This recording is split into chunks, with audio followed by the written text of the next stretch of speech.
Assalamualaikum and hi everyone. So dalam video ni saya akan terangkan the chemical properties of alkenes ataupun merujuk kepada reaction in alkenes. So reaction dalam alkenes ni ada dua jenis. Kita akan pergi yang pertama lah. The first one is electrophilic addition. So untuk electrophilic addition, the addition reaction must follow Markov-Nikov rule. So ini ada dalam nota kuliah awak. So untuk Markov-Nikov rule, it says that in addition reaction, electrophile ataupun hydrogen will be added to carbon with more hydrogen. So, sekarang kita kena consider CC double bond. So sebenarnya organ A tak susah pun, kita just akan ubah bahagian yang ada functional group sahaja. So untuk alkene, kita akan consider kawasan yang ada CC double bond ni je lah. So kita bulatkan dulu kawasan ni. So let's say this one is carbon A, this one is carbon B. Okay, so kat sini kita kena consider carbon mana yang lebih banyak hydrogen. So kita tengok carbon A dengan carbon B. So carbon A ada satu hydrogen. Okay, kalau hydrogen yang ni, this hydrogen belongs to carbon atom. Okay, carbon yang ni, bukannya carbon A ni. So, yang hydrogen yang betul-betul attach kepada carbon A is only this hydrogen. Okay, so ada satu hydrogen lah. Then for carbon B, okay, ada H tak attach kat carbon B? Okay, hydrogen ni, carbon ni okay, the hydrogen yang ni pun attach kepada carbon yang ni. So, kepada carbon B langsung tak ada hydrogen. So, it means that carbon A has greater number of hydrogen. So, maksudnya nanti untuk sebarang tindak balas, kita akan tambahkan hydrogen kepada carbon A. Okay, dan yang satu lagi kita akan tambah kepada carbon B lah. So, kita dapat identify A ada lagi banyak H. So kita tengok dulu apa tindak balas yang ada dalam alkene. So sekarang kita belajar cara nak lukis produk.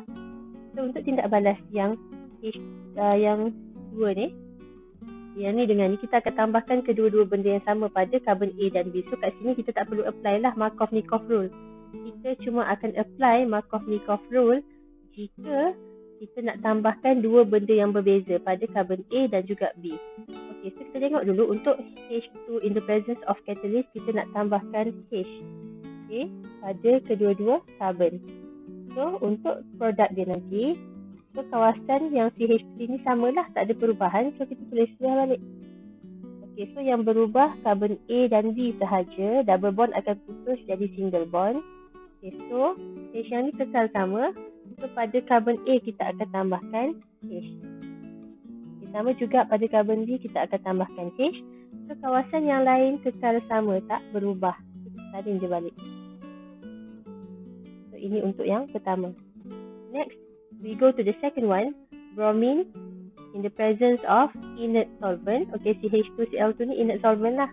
So kalau kita nak lukis produk dia, so kawasan yang tak terjejas kita salin je balik. So, kawasan yang berubah tu hanya kawasan yang ada functional group. Ini CH3 juga.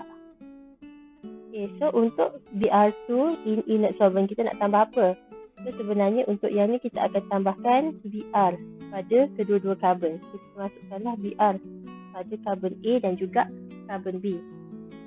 Okay, next kita tengok pula bromine in water. So bila bromine in water, okay, Br2H2O, kita akan tambahkan Br dan OH. So dalam keadaan ni, okay, so kalau ikut mindset awak mesti ingat Br minus, OH minus kan? Okay, tapi sebenarnya tak. Bila bromine dalam water, Br yang akan jadi Br plus. Okay, Br akan jadi electrophile lah. So electrophile will be added to the carbon with more hydrogen. So maksudnya nanti Br yang akan ditambah pada carbon A. So kita akan dapat, so produk ni kita lukis je dulu bahagian yang tak effect tu.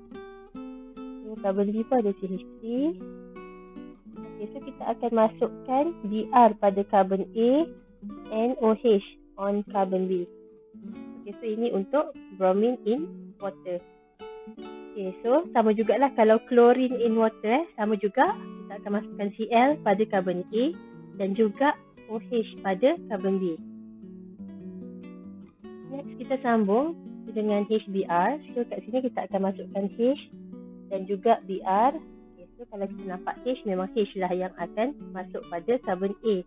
Kalau Br dan OH, okey, so Br yang bertindak sebagai electrophile. Okay, so kalau untuk HBr, sama macam semua yang lain, kita salin bahagian yang tak terjejas tu. Pada carbon B kita ada CH3. Okay, so kita masukkan je H pada carbon A and Br on carbon B. So do the same thing for HCl, sebab kita akan masukkan H dan juga Cl. So H yang akan masuk pada carbon A, sebab carbon A ada lebih banyak H berbanding carbon B. Okay, so untuk yang HBr in the presence of peroxide, okay, yang ni H2O2 ni dipanggil peroxide je, ataupun boleh juga ROOR. Okay, so untuk yang ni kita akan masukkan H dan juga Br, tapi it will follow anti-Markov-Nikov rule. So dia terbalik lah. Okay, kalau tadi kita akan tambahkan H pada carbon A, kalau anti-Markov-Nikov maksudnya kita akan masukkan H pada carbon yang kurang H. So H akan masuk pada carbon B ni lah, sebab carbon B kurang H. So yang ni hanya akan berlaku untuk HBr in the presence of peroxide. Tidak balas ni sahaja. So kita akan dapat produk dia. So macam yang kita nampak, yang ni terbalik daripada yang ni.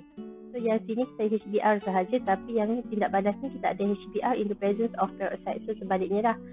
So semua produk yang saya tunjuk ni adalah major product because it follow Markov-Nikov rule. Okay, but for this one here, this is the major product because this one will follow an anti-Markov-Nikov rule. So kita pergi yang terakhir untuk electrophilic addition. For acidified water, kita akan tambahkan H dan OH. Okay, so yang ni jelas lah, H akan masuk pada carbon A. Major product for the hydration of water. So kita pergi pula kepada tindak balas yang kedua, oxidative cleavage. So ada dua tindak balas yang menyebabkan oxidative cleavage of alkenes. Okay, oxidative cleavage ni maksudnya C double bond akan putus. Okay, tadi putus tambah bond je, tapi kali ni dia memang putus sepenuhnya lah. So konsep dia, bila kita ada C double bond, so oxidative cleavage ni akan menyebabkan terputus kawasan ni. So dia akan terpecah kepada, di kawasan putus ni kita akan terus letak C double bond O. Okay, sama juga dekat belah sini, dia akan jadi C double bond O. So yang ni kalau kita ada R, salin je lah balik R tu, tak kisahlah R ataupun hydrogen. So R can be alkyl ataupun hydrogen. Okay, so yang ni untuk general equation je lah. Okay, tapi sekarang ada dua jenis oxidative cleavage. The first one is ozonolysis. Kita pergi kepada ozonolysis dulu.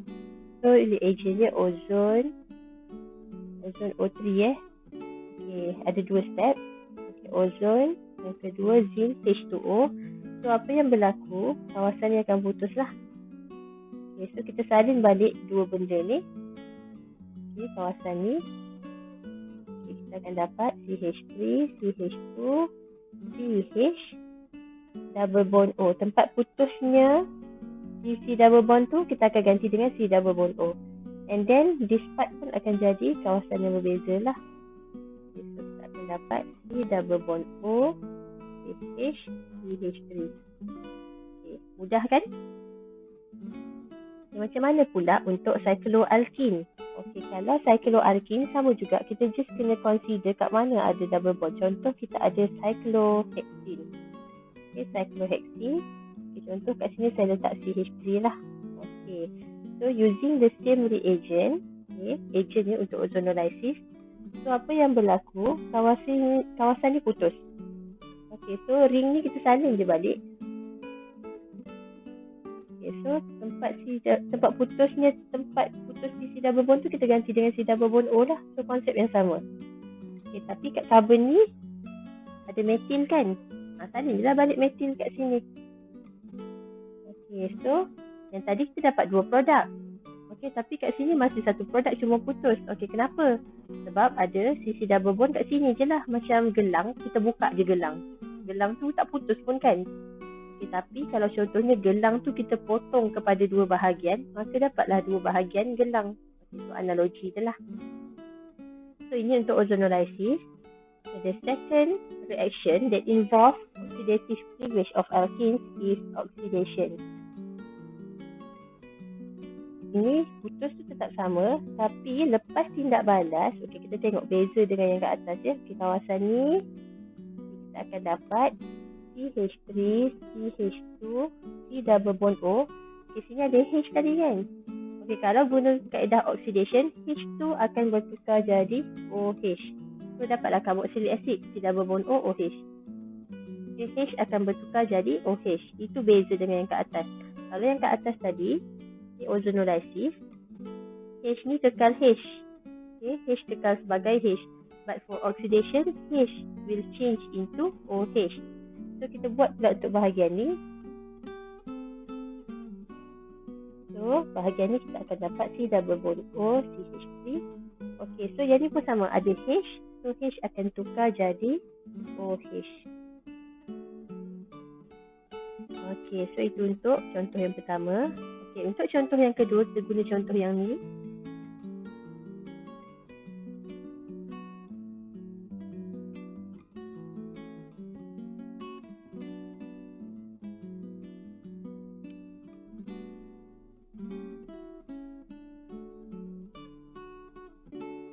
So macam yang tadi, putus kat sini. So kat sini kita nak tahu apa jadi pada produk dia, kita kena check dulu ada berapa H pada setiap carbon yang ada double bond tu. So on this carbon there is no more hydrogen sebab dah ada 4 bond. Tapi on this carbon atom we have 1 hydrogen atom. So sama macam tadi, dia akan putus. So kita tulis produk dia. Terus jadi C double bond O. So yang ni tak ada apa-apa berlaku lah sebab tak ada H. So kita salin je balik. Tapi kawasan ni ada satu H. Ada satu H. So H akan bertukar jadi OH. So itu untuk contoh yang kedua lah.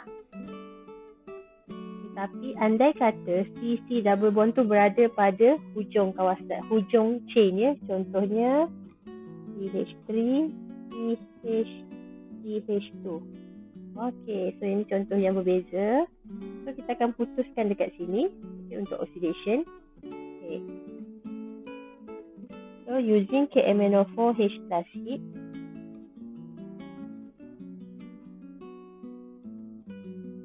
Kawasan yang ni samalah macam tadi kita putuskan. Dapatlah CH3, CH double bond O. Ataupun boleh tulis CHO je lah.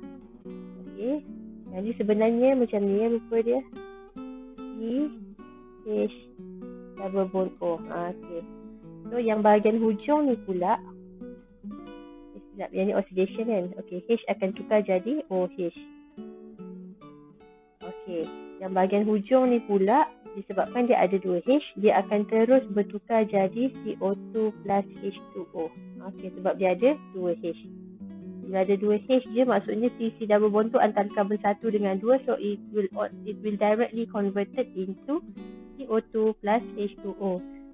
So using the same reagent, using the same alkene, kalau kita buat ozonolisis, kita akan dapat different product lah. Untuk bahagian ni, kita akan dapat CH3, C double bond O, H. H kekal H lah. And then bahagian yang ni pula kita akan dapat C double bond O, H. So, H tu masih kekal 2 lah. Ataupun boleh je awak nak tulis sebagai CH2O. Boleh sama lah. So itu untuk tindak balas dalam alkene. Ada satu lagi tindak balas yang saya terlepas nak letak, which is Bayes test. So Bayes test awak dah buat dalam lab. So konsep Bayes test tu almost similar kepada electrophilic addition, tapi dia bukan electrophilic addition lah sebenarnya. Bukan electrophilic addition, tapi sejenis oxidation. So konsep dia sama je. Kita akan ganggu bahagian yang ada double bond. So let's say kita using alkene yang kat sini. So Bayes test je.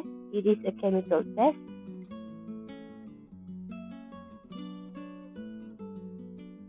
So CH3, So, untuk Bayes test, saya rasa semua orang dah biasa dengar, dah biasa buat sebab saya dah explain banyak kali. So, kita akan ganggu bahagian yang ada double bond lah. So, apa yang berlaku lepas tindak balas, kita akan tambahkan apa pada kedua-dua karbon? Siapa ingat? Okey, kita akan tambahkan OH pada kedua-dua karbon. Okay, dan jangan lupa ada brown precipitate yang terhasil. Okey, so kita akan dapat diol lah. Diol tu maksudnya ada dua OH. Ini cara penulisan produk untuk Bayes test. So, untuk chemical test, awak kena tahulah apa observation dia dan juga reagent berserta dengan chemical equation. So, itu sahaja untuk chemical reaction untuk alkane. So, diharapnya membantu untuk menjawab soalan tutorial.